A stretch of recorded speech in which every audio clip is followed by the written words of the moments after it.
Hi, Jack Newcastle again, hard at work at the labs of Newcastle Language Systems, providers of first-class service in second language acquisition. We offer classes in conversational English, business English, and we can also help you prepare for that TOEFL, TOEIC, or IELTS test you may need to take. Basically, we're here for all your second language needs.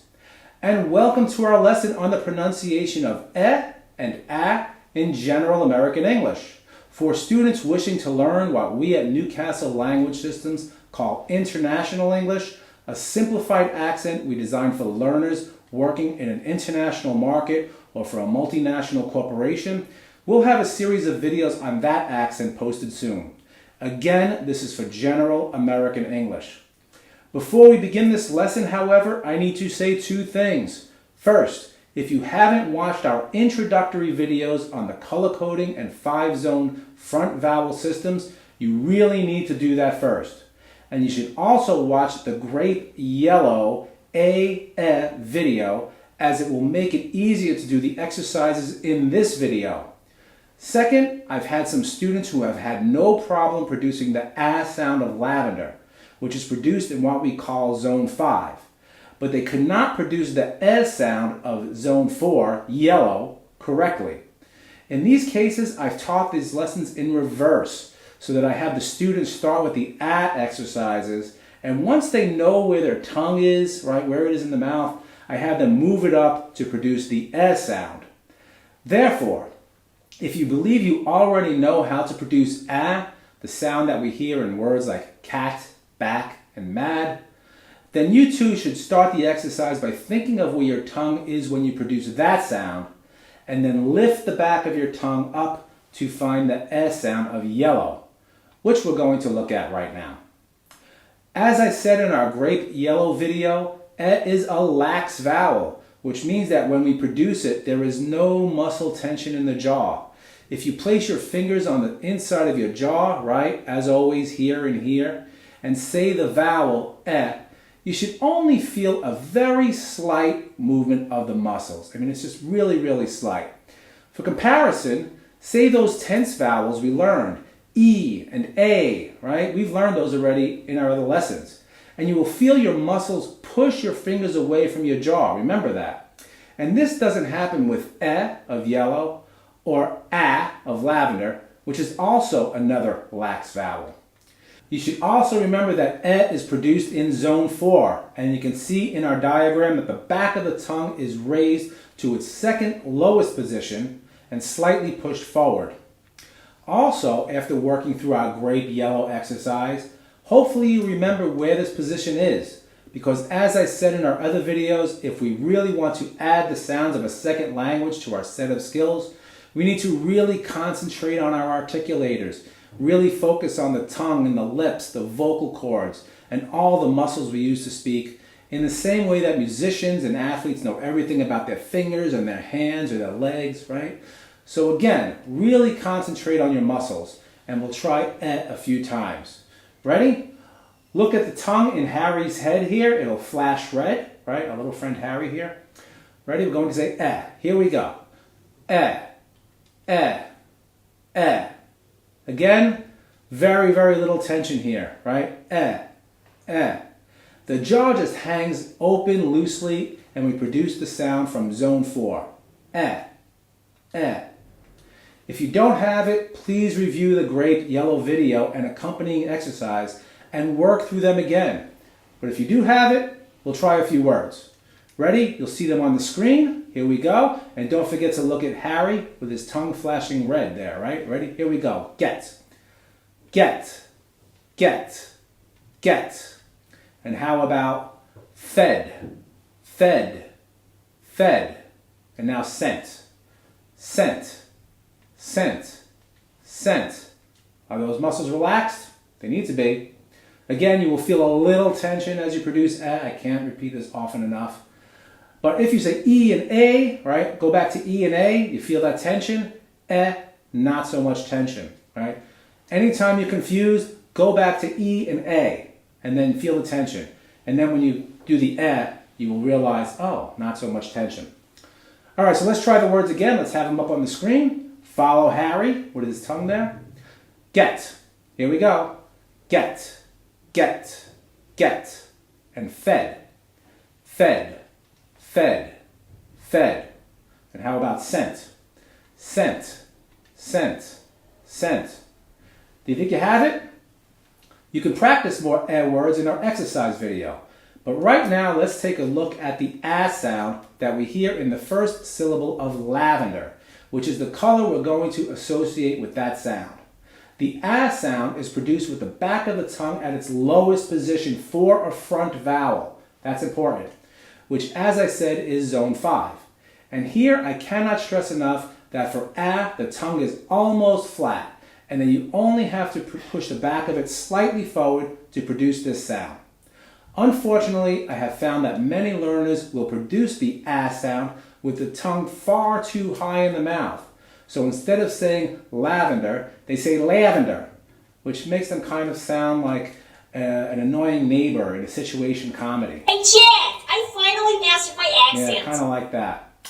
So I need to get them to lower the tongue to correctly produce the sound. All right? The second thing to keep in mind is that you need to lower your jaw and open your mouth to produce this sound. Watch my mouth as I say the two sounds, and ah. Watch. Ah,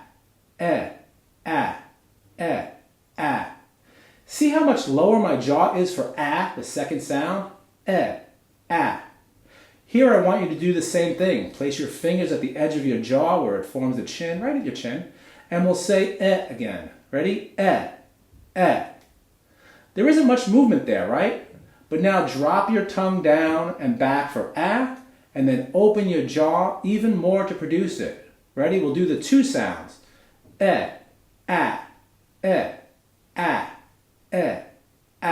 Keep going. You should feel your jaw moving much lower for Zone 4, zone 5. As always with these exercises, think of your tongue as walking up and down a staircase. Tongue up, tongue down.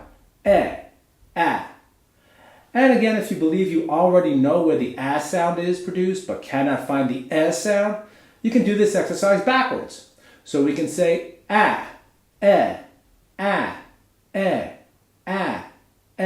Keep going. Zone 5, zone 4. Tongue low, tongue higher. Good. So if you think you have the sound now, let's try a few words. They will be on the screen, okay? And follow Harry's tongue, flashing red in his head, okay? We'll start with cat. Here we go. Cat, cat, cat. And now last, last, last, last. And how about back? Back, back, back. Again, don't say back. You, and you. You don't want to be that annoying neighbor out there. Hey, Jack, I finally mastered my accent. Say. Instead, we want to say cat, last, and back, with the jaw wide but the tongue low. Now, for those students who are trying to add all the sounds of general American English to your set of skills, perhaps we have some actors out there who would really like to do this. I have to mention that we actually have two sounds in the general American accent. The second sound is what we call a tensed sound. And this sound is produced with the back of the tongue actually raised higher and pushed more forward in the mouth, which unfortunately does make us sound like that annoying neighbor from a situation comedy. But we only really produce this sound when it appears before any of the nasal sounds. These are the sounds that come from our nose, and those are and and which we hear in words like ham and ran and sang in Canada. Unfortunately, we don't have time in this video to show you how to produce that sound, but we will have a lesson on it in the future. So, now that we have our and sounds, we can try some minimal pairs. And they're called minimal pairs because these are pairs of words that are identical in sound except for a single change, and that's between the and sounds. So in our first pair, bet and bat, the b and t sounds begin and end both words, but the vowel sound in the middle is different. One is and one is a. Once again, place your fingers on your jaw here, anywhere here, And we'll say the two, and be sure to watch Harry with his tongue flashing red there. Ready? Bet, bat, bet, bat, bet, bat. You should feel your jaw opening wide for that second word, bat. Let's try it again. Bet, bat, bet, bat. All right, how about another pair? Here we go. We'll try mess and mass. Ready? Mess, mass, mess, mass, mess, mass. And then we can try said and sad. Here we go. Said, sad, said, sad, said, sad. Again, for those of you who are working backwards from a to e, we can try it the other way. Let's have our bet again on the screen. Here we go. We'll try from zone 5 to zone 4. Ready? Bat, bet, bat, bet, bat, bet. And let's try mass, mess, mass, mess, mass, mess, mass, mess. And now backwards again, sad, said, sad, said, sad, said, sad, said. If you feel you're not able to produce the and a sounds right away, don't worry. Adding the sounds of a second language is always difficult for adults. We acquire the sounds of our native language as children, and for the rest of our lives, the brain interprets all foreign sounds as something close to the ones we know. This is what makes it difficult to reprogram our brains and retrain our muscles as we get older. I can't lie to you, it takes a lot of work and a lot of time. But I have had many students who, through dedication and concentration, have been able to retrain their tongue and all of their other muscles, and they now correctly produce the e and a sounds. So I'm sure you can do it too.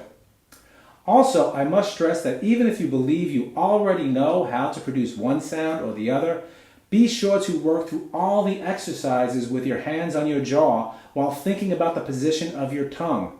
Again, in this way, when you begin to practice whatever sound is more difficult for you, the e or the a, you will know where your tongue and jaw shouldn't be for that sound, right? You're going to compare the two. Of course, if you feel you still need some help after working through the exercises, you can always schedule pronunciation lessons with us. I wish I could say pronunciation lessons. You can always schedule pronunciation lessons with us at newcastles.com. As I said, aside from accent addition classes, we offer lessons in conversational and business English, and we can also help you prepare for those TOEFL, TOEIC, and IELTS examinations you may need to take. Of course, unlike some other second language sites, our educators aren't just people who speak the language, right? We have a lot of those at some sites. They have no formal education in it, no training. They just say, hey, I speak the language, so I can teach the language. Not here. No sirree, Bob. We are all professionals here, okay? And all our lessons are taught by highly qualified educators, many of them with master's and even doctoral degrees in fields such as language, linguistics, and education. So you are really getting your money's worth at Newcastle Language Systems.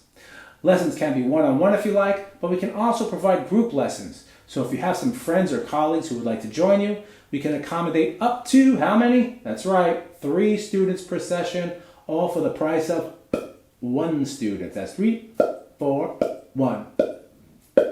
Like that. Of course, this is going to save you some money. So, we hope to see you in class sometime. I'm going to get back to the lab and work on some consonant lessons for you. But in the meantime, good luck with your English studies, and remember that staircase. A. Be seeing you.